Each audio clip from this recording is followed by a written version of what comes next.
સુરતના નાસિરનગર કથિત ડિમોલેશન મામલે નવા ખુલાસાઓ સામે આવી રહ્યા છે। જીએસટીવીની ટીમ સુજલ પ્રજાપતિના નિવાસ સ્થાને પહોંચી હતી, પરંતુ ઘર બંધ મળી આવ્યું હતું। માહિતી મુજબ સુજલ પ્રજાપતિ પાલ ગૌરવપથ વિસ્તારમાં આવેલા કરોડોના ફ્લેટમાં રહે છે।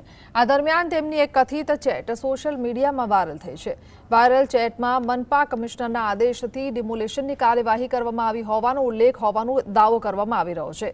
જો કે વાયરલ ચેટની સત્તાવાર પુષ્ટિ થઈ નથી। સમગ્ર મામલે વધુ વિગતો અને સત્યતા જાણવા તપાસની રાહ જોવાઈ રહી છે। નાસિરનગર કથિત ડિમોલેશન મામલાને લઈને સુજલ પ્રજાપતિના ઘરે જીએસટીવીની ટીમ પહોંચી છે। આપણે દ્રશ્યો બતાવવાનો પ્રયત્ન કરી રહ્યા છે કે હાલ 204 નંબર ફ્લેટની અંદર સુજલ પ્રજાપતિ રહી છે અને તેમના ઘરે જીએસટીવીની ટીમ પહોંચી ત્યારે ઘર જે છે તે બંધ હાલતમાં જોવા મળી રહ્યું છે। સમગ્ર ઘટનાની વાત કરવામાં આવે તો નાસિરનગર ડિમોલેશન મામલાને લઈને સુજલ પ્રજાપતિ ઘટના સ્થળ પર હાજર હતા અને ત્યારબાદ તેમને હાલ નાસિરનગર ઘટનાને બાદ જે છે તે તેમને સસ્પેન્ડ કરી દેવામાં આવ્યા છે અને સમગ્ર ઘટનાક્રમ જે છે તે હાઈકોર્ટની અંદર ચાલી રહ્યો છે। વિગતવાર વાત કરવામાં આવે તો સુજલ પ્રજાપતિની ચેટ જે છે તે વાયરલ થઈ છે, જેમાં મનપા કમિશનરના આદેશથી ડિમોલેશન કર્યા હોવાનો ઉલ્લેખ જે છે તે કરવામાં આવ્યો છે।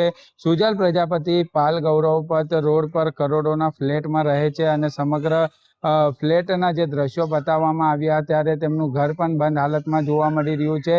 સુરત મહાનગરપાલિકા કમિશનર દ્વારા તેમને જે રીતના સસ્પેન્ડ કરવામાં આવ્યા છે અને હાલ અત્યારે મુદ્દો જે છે તે હાઈકોર્ટની અંદર ગાજી રહ્યો છે। એમનું ઘર અત્યારે બંધ જોવા મળી રહ્યું છે। સમગ્ર ઘટનાની તપાસ જે છે તે હાઈકોર્ટની અંદર કરવામાં આવી રહી છે અને તેને લઈને તપાસના ધમધમાટ શરૂ કર્યા છે। સાહિદ જગતાપ, જીએસટી।